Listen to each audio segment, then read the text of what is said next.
Everyone, we're back. Now, we're actually in a new studio. COVID hit again in Australia, so we thought, you know what, let's move this to another place that we don't have to be... We can do this wherever. We can only make each other sick. We can only make each other sick, and if we need to go into lockdown again, it's all good. So we're here, new studio. Looks pretty similar, but with a little bit of differences. And, of course, the only thing that hasn't changed is the big boy still next to me. He's right here. Now we're going to be talking about Ghost of Tsushima. Now, you loved Ghost of Tsushima. I even wore my hair for this particular you episode. did. Yes, very cool. My Jin Sakai hairdo. Alex trying to grow his hair, but any bet you'll get over it in about 2 weeks and it'll be shaved. Comment section, remember this? In about 6 months. It'll happen. He'll get over it. Ghost of Tsushima has come out, of course, last year. Now it's going to be coming to next gen. But the director's cut that's going to be on PS4 and also PS5 is coming out on the 20th of August. It has the internet divided because there's some pricing that have come out. You know, it's very big problems, all right? You know, this is the ultimate debate. Choose your side. I was going to say communism versus capitalism. But it kind of is. Well, it is, some people want stuff for free, some people are happy to pay for stuff. It is. So let's get into it after the drop.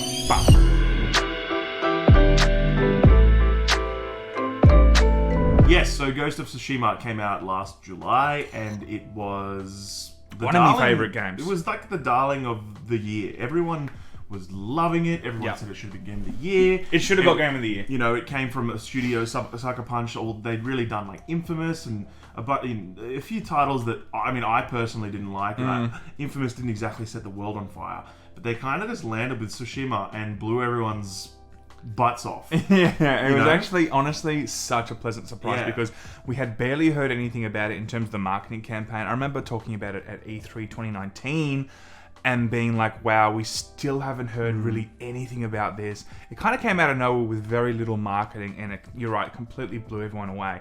It's got a lot of, I think, goodwill with the consumer, and, you know, off the back of that, I think a lot of people, it was their Game of the Year.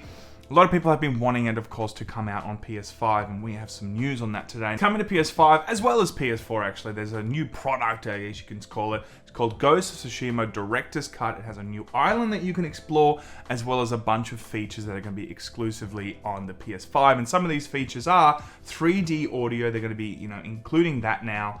Including that now. Including that now. They're going to be including that now.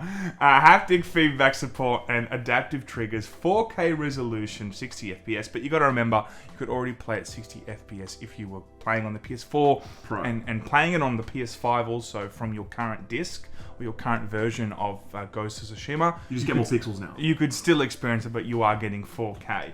Another thing is also they're going to be including Japanese lip sync. So before it was actually mapped around the English version, now they're going to be doing it that you can actually experience it in the way that if you want to play it in Japanese, you can actually see their lips moving in Japanese too. And I actually think it's amazing. I didn't do that actually. I should have. I played it in Japanese, and the lips... aren't you so cultured? Yes, I am, because look at my hair. You're an absolute loser. But because it just sounded so much better. But the lip sync was so jarring to the point where I was like, oh, this story, I can't even be bothered watching these cutscenes because it was just horrendous. Unnerving to look at, yeah. The question that's aroused. That's aroused. Are you aroused with this question? Oh, Ghost of Tsushima, yeah. So, the question that's arisen over this whole expansion is the pricing structure. And firstly, whether some of these features should be sort of put behind a paywall. Yeah. And whether or not these paywalls are fair to people who already own Ghost of Tsushima. So there's a bit to it. So we're kind of just going to read out the pricing structure because it's the best way to actually it's a bit all over the place. If you haven't played Ghost of Tsushima before, you can pick up the Director's Cut for $59.99 US on PS4 and $69.99 on PS5, which is par for the course. You're buying a brand new game after all. Those who own the game will need to pay $19.99 to upgrade to the Director's Cut on PlayStation 4 and $29.99 to do so on PlayStation 5. If you buy the PlayStation 4 version of the Director's Cut and pick up a PlayStation 5 at a later date, you'll be able to upgrade for $9.99. From the pricing that Sony has provided then, we can deduce that the Iki Island and supplementary content that was released during Ghost of Tsushima's year on sale is worth $19.99 to the company's coffers. However, on PS5, the Director's Cut upgrade costs $29.99, which means players are being charged an additional $9.99 for the PlayStation 5 specific features mentioned above. Also, the Iki Island DLC isn't available to purchase as a standalone option. It's only available as part of the director's cut. Okay, is it fair? Is it whack? What is that all about? What do you reckon? Technology. What is that all about? Now, look, I think there's a few precedents that have already been set before, of course. Now, there are 1 or 2 Xbox Series X games that I think are falling under the category that you have to pay for an upgrade, but like 95% of all games under Xbox banner, it's pretty much a free upgrade. We can also look at independent publishers like our favorite CD Projekt Red. They're doing Darling of the industry. Well, they were 6-7 months ago. Jewel of the crown. They were, but not anymore. They have come out, of course, and said they're going to be doing a graphical overhaul and adding a lot of things to Witcher for free.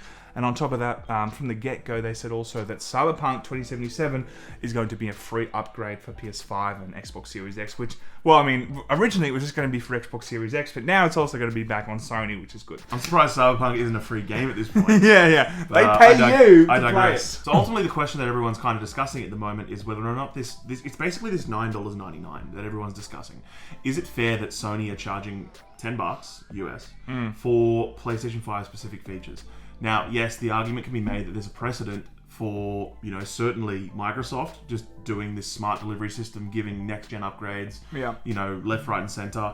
Borderlands 3 had a next-gen upgrade. Doom Eternal. There's a lot of these developers and publishers that are putting out these next-gen upgrades almost as a goodwill gesture. So I think there certainly is a case to be had about whether or not this pricing of $10 for PS5 specific features is fair. I think what's important to consider, at least to play devil's advocate, is that Sony are very much pushing for this $10 pricing increase for PlayStation 5 titles.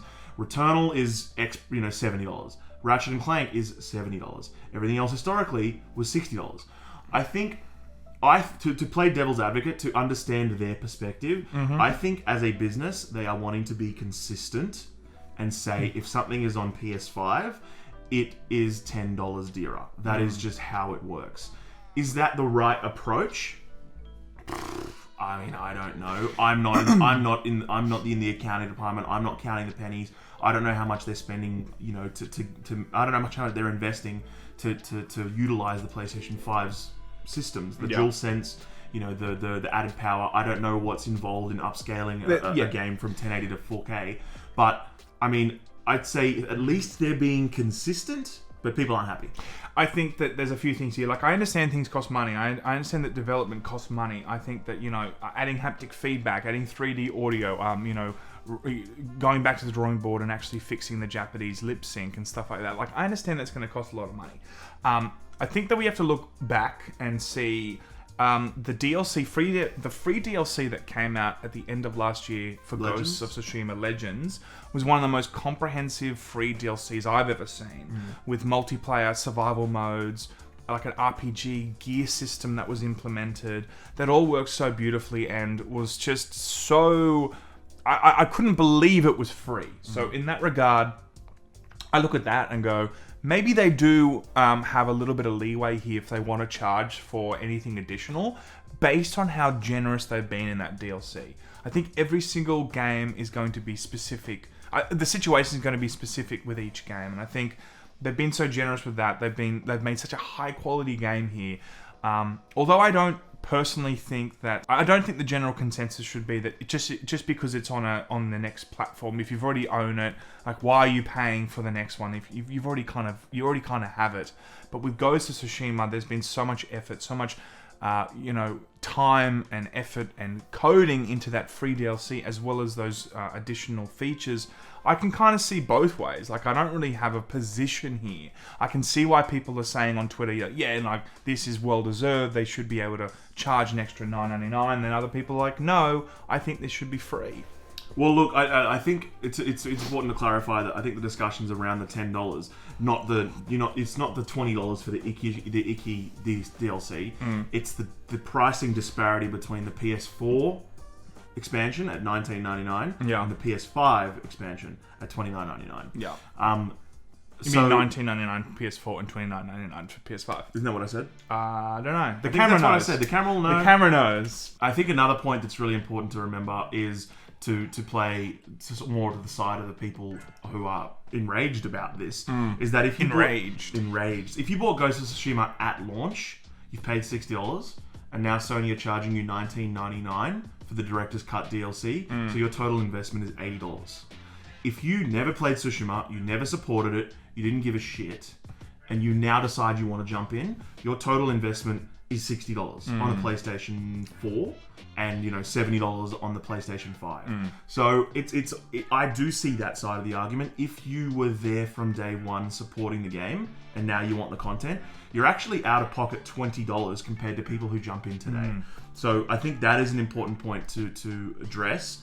And that side of the debate, I actually agree with. I hear what you're saying. I think if Sony was to take away anything from that, then maybe it's that particular thing. But again, I think it's really going to be down to people's wallets. Like if Sony doesn't see any real, like if they didn't see a lot of uptick of people wanting to purchase this additional upgrade for $19.99 or $29.99. And they have all the data. They're going to see the people that currently own it and how many people didn't want to upgrade because maybe the pricing was out of whack, and they just don't do it. Maybe they'll walk away and understand that they can't do that again. But I mean, who knows really? But again, I think this is a particular situation where Ghost of Tsushima DLC last year was really comprehensive. So I can see why some people would think, well, they can charge for some. On the other hand, I agree with you. Like, there's some pricing here that's not making sense. Yeah, I think the only fair way to do it that would have kept everyone happy is to have the Director's Cut $80 on PS4 and $90 on PS5, but then no one would have paid for that. We've got unhappy campers. All right, guys. Well, we'll leave that to you. Comment section. What do you guys think? I think that the comment section will be pleasant, right? But always divided. Be pleasant. But divided, but be pleasant, please. All right, guys. See you next time. Later now.